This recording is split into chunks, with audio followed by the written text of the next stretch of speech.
Yo, and what is up, guys? Welcome back to the Game Apple. I've got a video here for you today that I know a lot of you have been waiting for. It is my heavy armor STAM DK PvP build for this Greymoor patch. I know I've already uploaded a STAM DK PvP build. It was my medium armor build. I uploaded it near the start of this patch. But now, as the patch has gone on, I have been able to test. I've been able to do a lot more testing, and I have come to the conclusion that this heavy armor build is definitely the best build for this patch. In matter of fact, this is the best build that I've ever made for my STAM DK. I've never felt stronger. I know they say that a lot, but it's honest, guys. I just keep making improvements, and yeah, I can't wait to share it with you guys. So without any further ado, let's get into the video. Okay, right, let's go into the character sheet. I won't go over the attributes too much now. We'll go into that later. But we got 64 points into stamina. We're using the Artanium Takeaway Broth because that max health, that max stamina, that health recovery and stamina recovery, it is everything we want for this build. Perfect. We're running the Level Wonderstone for the penetration. I will get more into that later. People will be thinking, why not Lady? Why not weapon damage or stamina recovery? This fits in. This is what we need for the build, so that's what it is. Okay. Before we get in to the gear, I want to quickly point out for people that I am an orc. So we are taking advantage of the 2k max stamina, brilliant. We want that 1k health, great. Not too bothered about that little underlying bit for that second passive. We get the weapon damage, that is brilliant for us. We can work around that, we can build on that. We've got 12% cost reduction to sprint and extra 10% movement speed bonus. This is really, really important especially as a heavy armor build. We don't get those medium armor passives for sprint and reduction in movement speed and reduction sprint cost, so this passive really helps out for the heavy armor build especially. Okay.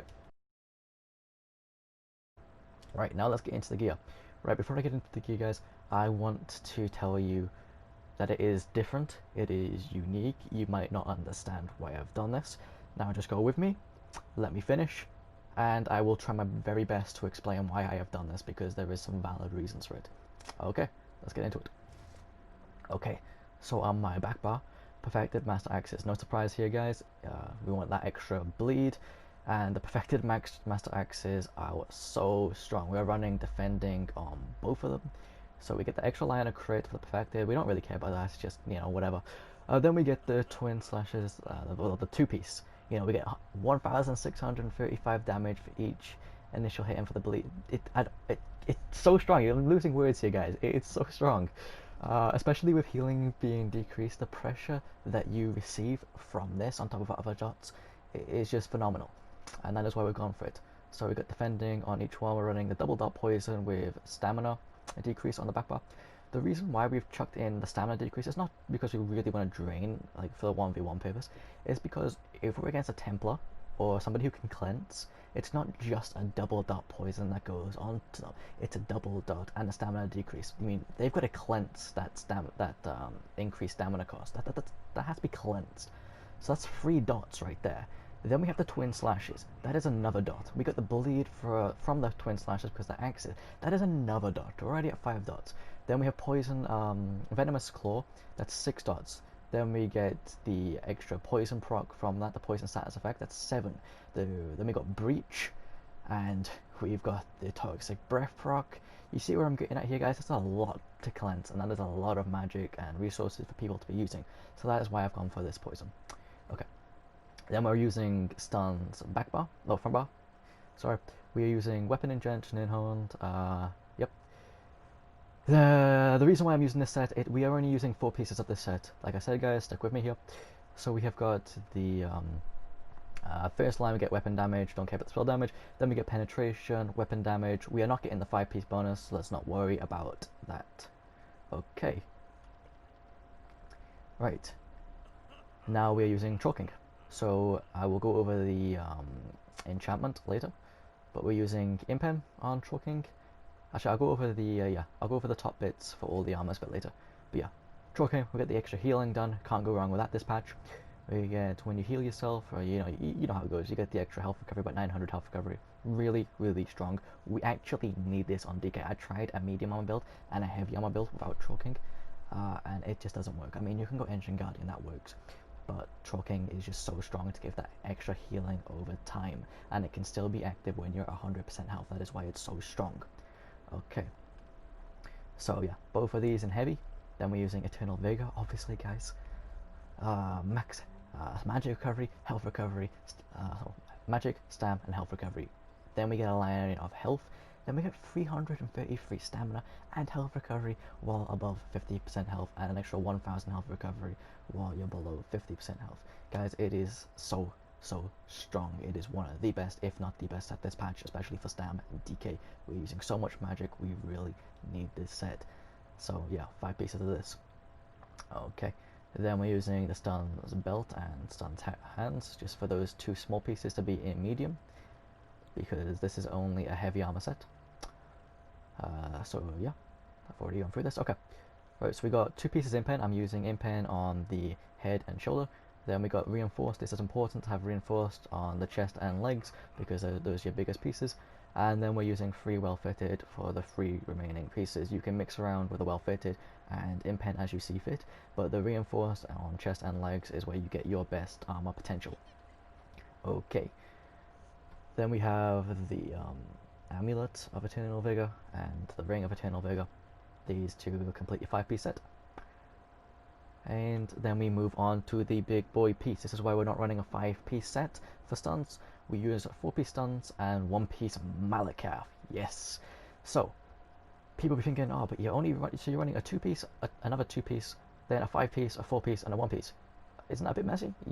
Yeah, it's a bit weird. It's a bit out there. But this, how I see it, is we're running 2 5-pieces and 2 2-pieces. Now, you take this 25% damage done, right? This 25% damage done, okay? And you put that with this 4-piece. So we've got weapon damage, penetration, and weapon damage. You see how I've deliberately gone for a 4-piece set that does not have a line of crit? Because we don't get crit with new moons. It's a wasted line. This set is perfect. 2 lines of weapon damage and a line of penetration. Now, we don't get the 5th piece bonus, but in my eyes, we do. I have replaced that 5,312 penetration for an extra 25% damage done. This is our 5th piece. Okay, guys? So when you start seeing like that, the build does start to click. We're not losing any set bonuses at all. I've just manipulated this into a 5-piece set that I wanted for my build. And yeah, it's just hands down really strong, guys. 3 weapon damage infused, highly recommend it. Okay. Now, I know I went into a bit of detail there, but I thought it's important for you guys to understand my reasoning behind my gear. It's not a standard, 552 sets that I've gone for. I've really gone a bit more detail in this, and I know a few of you wouldn't have understood that. I didn't understand it, so yeah. Okay, let's get into the skills. Right, first thing is race against time. Obviously we don't do crit damage, so 10% is lost, but what we do get is immunity to snares and an extra movement speed. We don't have shuffle because we're not medium, and personally, because we're not bow, we can't get that major expedition. I love the movement speed. Yeah, this is just a really good get out of jail free card and just stay on your toes kind of skill. Brilliant. Then we have fragmented shield for the major mending and for the 10% extra damage done from our passives, which is okay. Yeah, we get minor brutality for keeping this up every 20 seconds, which is really easy done because we want to be staying on top of that major mending, especially this patch. Then we got volatile armor, guys, just to keep those night blades out of stealth. It helps with the toxic breath. Yep, for your major resolve. Not much more to say about that. Then we got twin slashes. Remember, I'm unbuffed here, guys. We got the movement speed decrease for this, which is really nice in 1v1 situations or like 1v2, 1v3. But I didn't see the need for the extra heal. That is why I went for this morph, guys. I didn't notice the extra heal, so yeah. Okay. It is very, very strong. You can spam this if you're in a situation to spam uppercut. Then we have vigor. Again, remember, unbuffed, guys, not in Cyrodiil. You know, we do get some strong vigor ticks. Not much more to say about this. Then we get the minor protection from the temporal guard, which is very, very important. Okay, venomous claw. So I was talking about the double dot from this. Okay, let's have a look at this, right? So we get the initial 4,000 damage, 14,000 damage over 14 seconds, which increases every 2 seconds, as you can see in the second passive. Then in the third little paragraph at the bottom, enemies hit by the initial hit are inflicted with poison status effect. Now I'm gonna really quickly I'm gonna just really quickly stop this here and show you what I mean by this, guys. Okay, so I am gonna look at this, undotted, right? I press square, just square. 2 dots. 2 dots right there, guys. It's not just venomous claw doing the damage, it is that extra poison status effect, which is really important to note, because that's where you start to rack up some crazy damage. Okay. Whew, I love that. This is not my house, by the way, guys, so I'm just borrowing somebody's house, and it is awesome. Right. So yes, that is why the poison. That's why I've gone for venomous claw over. Actually, I don't have it because. Okay. But instead of Camo Hunter, right. Then we got Executioner. You can switch to the other morph for this, but since they changed this around, I think a couple patches ago, this is the better morph just for that Execute. Not much more to say about that. It's your Execute, right? Rally. We get the STAM recovery, which is important for this build because we have a lot of base STAM recovery from our food and from our set. So the percentage STAM recovery, pardon me, guys. Really stacks well, yeah, with our base. Okay, we get our big boy heal as per usual. They fix the bug with rally, which is great. So yeah, just straight up burst heal, can't go wrong with that. Then we have got our toxic breath again, so we got another dot, and this is actually a really good straight up damage bonus, which is nice. That you can spam this just like this. It does good damage AoE, which is nice. Then we got our fracture, our bread and butter for DK. Okay, then we get our uppercut. As you've noticed, we don't have a direct stun in here other than leap, but uppercut sets them off balance after the first swing. Then with that off balance, we can choose when we want to stun them. Do we stun them with our second uppercut, or do we stun them with a medium wave? We get that choice. Also, because we are using the Tactician passive in our champion tree, we can roll dodge and set everybody off balance if they miss an attack on us, and then start stunning people as and where we see fit. Also, off balance is really good because we do an extra 10% damage to enemies that are off balance through our blue tree, which is important to notice. Okay. Yeah, right. Then we have our big boy leap.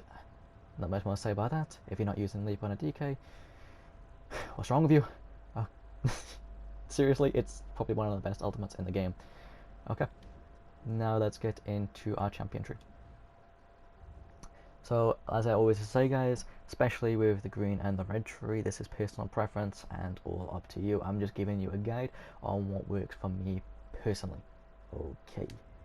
So, 1 point siphoner for the extra dot. You see how I'm liking just to stack those extra little dots, even if they don't do anything. It's an extra thing to cleanse, which you got to pay attention to, because this is what helps keep your main dots up for longer on those players that can cleanse.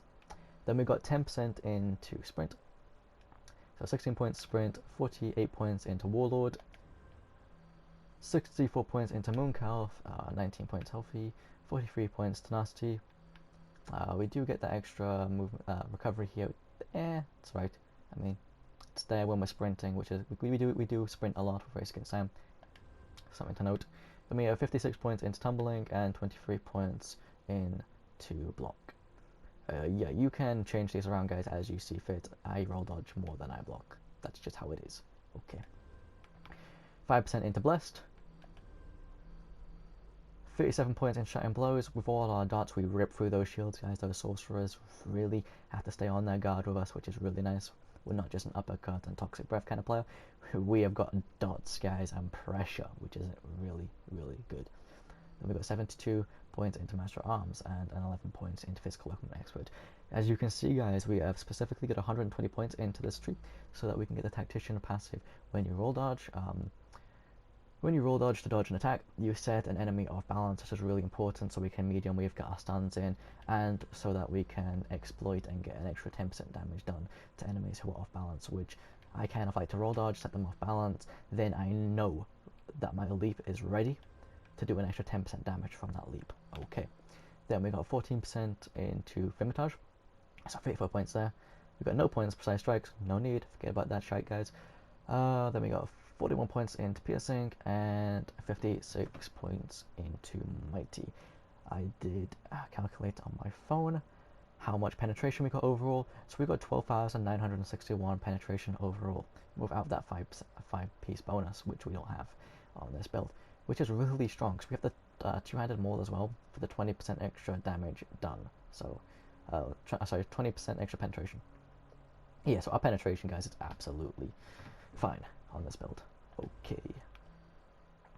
Now, we got 61 points in Ironclad, 43 points in Resistance. Even if I'm using Malakath and other people could be using Malakath, there are loads of people that don't use Malakath, so yeah, got to keep those points in there. 15% in Thick Skin. Thick Skin is important this patch, guys, because pressure is hitting harder this patch. Not because they up the damage on it, but because they reduce our healing received. So we've got to be taking that into note. We can't heal as efficiently as we used to. Another reason for using Troll King as well. Then we got 10% Hardy and Elemental. I have been switching these around, and I've gone for the 10-10. Unchained, 120 points or more in this tree, please, guys. This is really, really important for VXing or being outnumbered or any kind of gameplay where you have to break free, because your next stamina ability, whether that be a roll dodge or an uppercut or a mega or a rally, anything, guys, is 80% off. So you do save a lot of stamina from this passive. Okay, 7% into quick recovery, so that's 27 points, and then 16 points into heavy armor focus, just because we are STAM DK, we are DK, we get spell resistance from our passives, so we're just trying to buff up our physical just a little bit, just to kind of bring it up. Okay, so that is our champion tree done, guys. As I always say, do what makes you feel best. I would follow my guidance though on the blue tree, but these do as you see fit. Okay. Right, I did want to quickly note that we are only using 3 triglyphs, chest, legs, and head, and then the rest are stamina enchants, if you didn't catch that earlier, guys. Okay, let's get into potions. So, detection pots, I need to make more of them, but the stamina ones are coming out, so I'm just not making any more of that. Anyway, tricep pots if we're running a bit low, but they're not our main pot. These are our VXing pots, guys. It kind of helps relieve the strain from the magic from race against time. Yeah. Knockback immunity, speed, stamina, perfect for VXing. Our more 1v1, 1v2, 1v3, or even 1v4 kind of pots, guys, are these pots here. So we get health recovery. We get our knockback, health recovery. We use this pot not for the health that you restore, but the health recovery you gain. That relief stacks in well with the build. With Troll King and our food. And Eternal Vigor, yeah. Okay. And then stamina for the stamina recovery, obviously. Right. That is the build done. I went into a lot more detail than I usually do for the build videos. I know this is going to be a longer video, guys, but I want you to understand it, and the players that do really want to understand how to play, if not the best STAM DK build this patch, will pay attention and will watch this. So yeah, all I can say, guys, is it's your loss if you're not listening and paying attention to this, because all the information is here for you. Right, I'm going to now show you my rotation and show you what I mean by the dots. Okay, so we're going to buff up. So we got the first dot from there just to bring enemies out of stealth, as you can see. Then we'll go into like a heavy attack into this, and look at that already, guys. Look how many dots just come on them, you know, from that poison. Obviously we won't get it again now. We're going to bleed, twin slashes, toxic breath, you know, stuff like this, guys. You just loads of dots. You can see it up there. So when they're trying to cleanse them, the things that they'll be cleansing first are like those poisons and those first ticks. Those like toxic breath and venomous claw that are usually kind of up with, you know, 10 seconds left or whatever. Those will take longer if they're cleansing the smaller stuff. Just to kind of gouge your attention on that. There is one thing I know I've missed, but I will put a screenshot of this at the front as well. But I'm going to quickly go over my buffed stats. Right, so back bar. We're using this potion, so this was the health, stamina, and mobility. So you know which potion I'm using. Okay, so back bar. 11.5k max magic, nearly a k magic recovery, phenomenal. In PvP we got exactly 28k health, which is really strong. We got 1.2k health recovery here, guys, but that goes up to 4k when we're below 50% health and Troll King is active. Then we have, I recommend staying above 27k stamina. We got 28.3, which is nice. Activate this again. We got basically 2k stamina recovery, great. Back bar, we don't really care about the weapon damage, but it's 3.7k. We don't care about the weapon critical. Then we have got the spell resistance and physical resistance. So we're at 28k spell, 26.2k physical, perfect. Just want to be over 26k to be honest with you guys. Then 2.8k crit resistance, you can buff that up as you see fit. Okay, let's go flamboy. So we have got same stats obviously. Then we got 4.1k weapon damage. We don't care about weapon damage, guys. Malakath is really strong, our darts are really heavy, and our penetration is exceptional. So weapon damage really doesn't mean that much. Don't get too bogged down on that. I kill players. If you've watched my preview videos for this, you can see that I have. Okay, resistance is obviously a bit lower in the sparks, not running defending, and crit resistance the same. Right, yeah guys, I believe that is everything. Obviously, if I haven't gone through some stuff, please make sure to tell me in the comment section below. But without any further ado, I hope this was helpful. And yeah, don't kill me with my own build. Peace out, guys.